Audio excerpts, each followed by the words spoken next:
Estamos de volta, recebendo hoje a Maria Cristina Hoffmann, uma grande especialista em gestão de políticas públicas.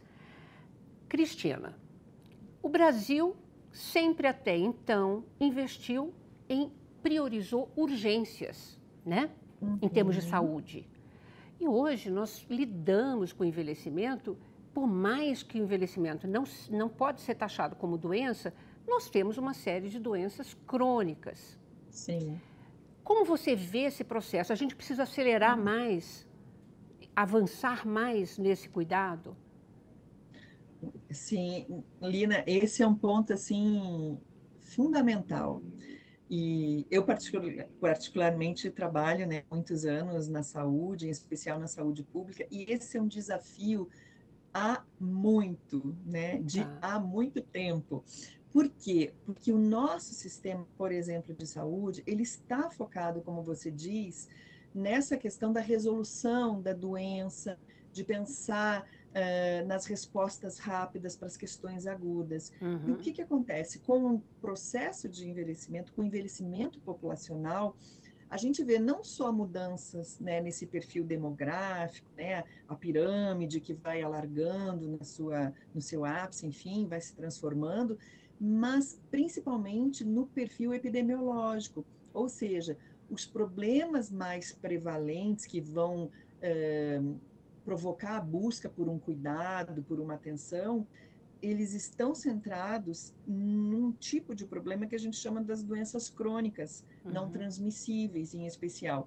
E as doenças crônicas são problemas, são doenças que necessitam um olhar continuado, necessitam um acompanhamento, um cuidado, tanto no sentido de se prevenir, de se promover a saúde, de se prevenir a complicação ou o agravo desses problemas crônicos, Uhum. quanto na atenção. E a atenção de uma doença crônica, como o nome mesmo já diz, ele exige um acompanhamento, um Uhum. cuidado longitudinal. E o nosso sistema ainda não está preparado para isso. E a gente precisa muito investir. Precisa investir na formação, na capacitação dos profissionais, na atualização sobre o que seja o processo de envelhecer. Muitos dos problemas que podem ser apresentados tanto por pessoas mais jovens quanto por pessoas mais velhas, eles podem e terão desfechos, como a gente diz, diferentes, dependendo do grupo populacional em que esse problema se apresenta, por exemplo. Claro. Além disso, muitos dos profissionais tendem a identificar problemas ou dificuldades de saúde que as pessoas idosas tenham como sendo normal do envelhecimento, ou seja, isso é esperado, então não precisa se fazer nada, porque é isso mesmo, está envelhecendo. Isso não é verdade. Tristeza, dor, uma série de questões não são normais ou não são necessariamente ligados, atrelados à sua etapa velhice ou à sua idade. Elas precisam ser investigadas, eles precisam ser olhados na sua integralidade, de uma forma integral Uhum. e a partir de um cuidado de acompanhamento, um cuidado longitudinal, como a gente diz. Né? Mas é que desta forma a gente evita, a gente posterga o tão assim necessário que é o declínio funcional. A gente Claro. posterga a ocorrência do declínio funcional.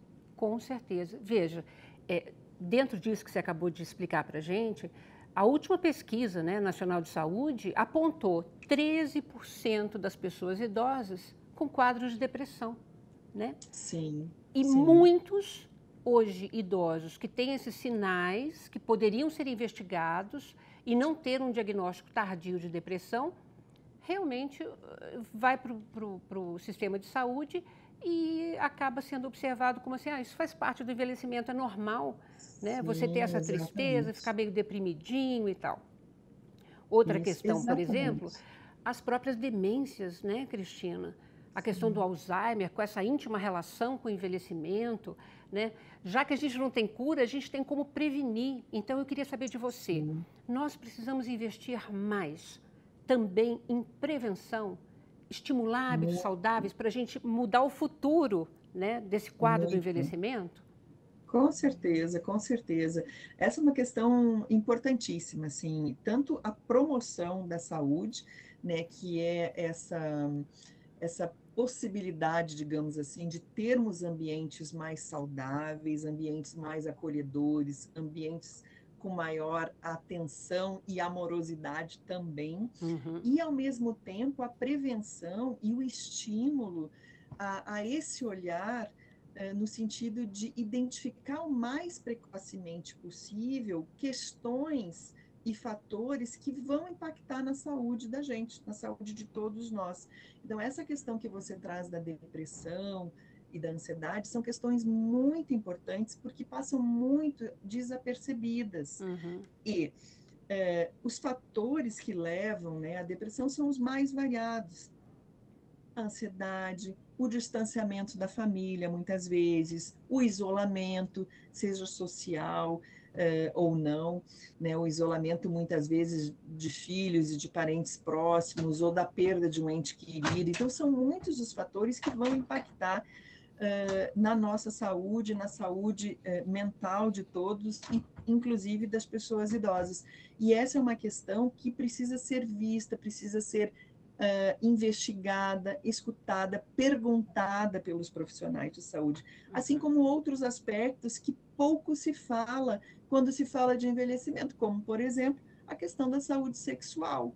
Então, essa é uma questão muito importante, porque quando você faz 60 anos, você não abre mão dos seus sonhos, você não abre mão da sua história, você não abre mão dos seus desejos, das suas características, né? Você, ao longo, nesse contínuo da vida, você segue com os seus planos, com seus pensamentos, e muitas vezes você precisa dar umas mudança de rota de uma forma muito rápida, que muitas vezes nós não estamos preparados. Nós também não nos preparamos. O quanto que cada um de nós que está aqui hoje escutando, nos escutando, tem pensado sobre o seu processo de envelhecimento, sobre Uhum. de que forma que se imagina daqui a 30 anos, 40 anos, de que forma que você quer envelhecer, com que pessoas você quer envelhecer, em que lugares você pretende está ou gostaria de estar, e de que forma que você vai conversando sobre isso com você mesmo e com Uhum. as pessoas com quem você convive também. Nossa, que perguntas incríveis para que cada pessoa possa fazer com si próprio, né? E são questões que Exatamente. na correria do dia a dia a gente atropela tudo e não Uhum. pensa Passa realmente, batido, né? passa batido, né? Exatamente, Então, exatamente. você acha que a gente tem que planejar, inclusive, um planejamento social da velhice? É um olhar muito mais amplo, né?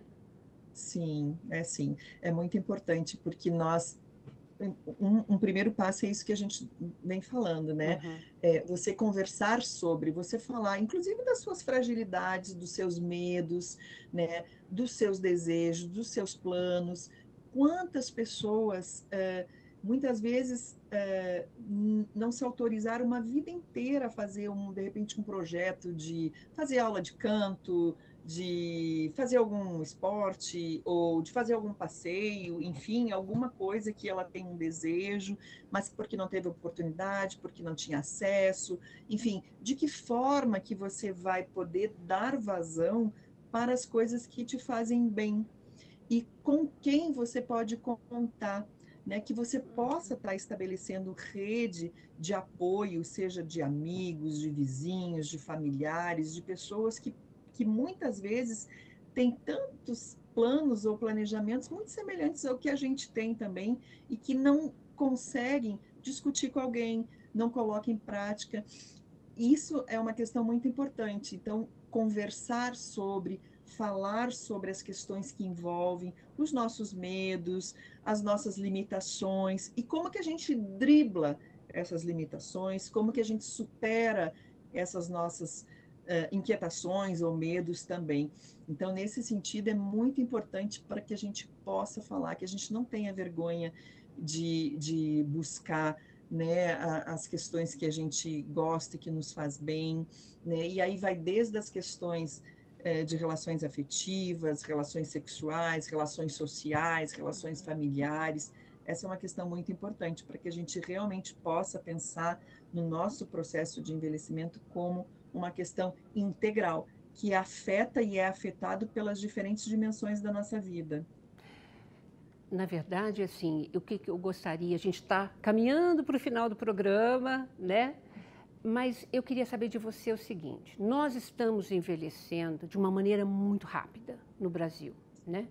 Daqui a pouco a gente vai realmente ter muito mais pessoas mais velhas, acima de 60 anos, do que jovens. Como é que você percebe isso? Você acha que a gente vai dar conta? A gente vai levar muito mais tempo? Quer dizer, nós já temos aí uma população idosa muito grande no país hoje. E se as pessoas Sim. não morrerem, como diz o Alexandre Kalash, a gente vai chegar, todo mundo vai chegar a ficar velho, né? Como é Sim. que você percebe isso, Cris? Você que é uma especialista em gestão de saúde, em gestão, né, de políticas públicas. Sim, sim. Bom, em primeiro lugar, assim, os desafios são muitos, sabe, Helena? Eu acho que a gente até avançou em muitos aspectos, assim, se vocês repararem nos últimos tempos, a própria mídia tem abordado muito sobre o tema, né? Vários movimentos da sociedade, como o próprio Velhice Cidadãs, né? Originário do Velhice Não é Doença, que foi uma mobilização social tremenda, importante. Então, eu acredito muito, assim, eu sempre acredito muito no nosso potencial, no potencial individual e no potencial do coletivo, porque quando a gente fala e quando a gente junta e quando a gente sonha junto, a gente consegue avançar. Mas assim, tendo o pé no chão de que são muitos os desafios, mas esses desafios são passíveis de serem modificados quando nós nos apropriamos dos nossos direitos, quando nós nos unimos a pessoas que também acreditam e que respeitam o espaço de cada um, né? Quando nós acreditamos que podemos mudar, quando fazemos as escolhas acertadas, como, por exemplo, esse ano a gente tem uma oportunidade tremenda de fazer escolhas, porque nós temos um ano eleitoral. Então, nós precisamos pensar o que cada um dos candidatos que vai se apresentar para nós até as eleições, o que ele traz sobre a questão do envelhecimento, como ele pensa, como ele valoriza, que proposta que pode ser desenvolvida, e o mais importante é que a gente se aproprie dos nossos direitos e que a gente faça valer e que a gente possa estar provocando, chamando para junto o maior número de pessoas possíveis, conversando, refletindo, questionando.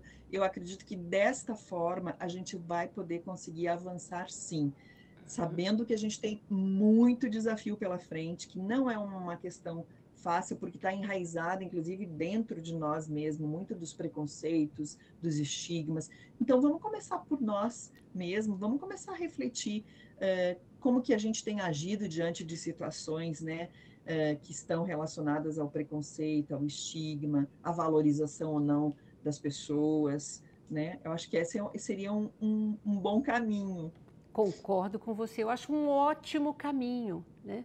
E muito feliz e orgulhosa por a gente fazer parte desse coletivo Velhice Cidadãs, né? Com Porque realmente, certeza. assim, a gente acredita que é possível a gente construir uma velhices cidadãs, né? Com mais dignidade para absolutamente Dignidade. todas as pessoas em todos os estados desse Brasil tão grande e heterogêneo. Exatamente, Muito obrigada, exatamente. viu, pela sua participação, Cris. Obrigada. Obrigada, Lina. Eu que agradeço aqui. Foi ótimo conversar com você. Obrigada a você também que nos acompanhou no programa de hoje. Se você quiser rever esse ou qualquer outro dos nossos programas, acesse sãopaulo.sp.leg.br/TV Câmara SP ou um dos nossos canais nas mídias sociais. Beijo, gente. Muito obrigada. Até a próxima.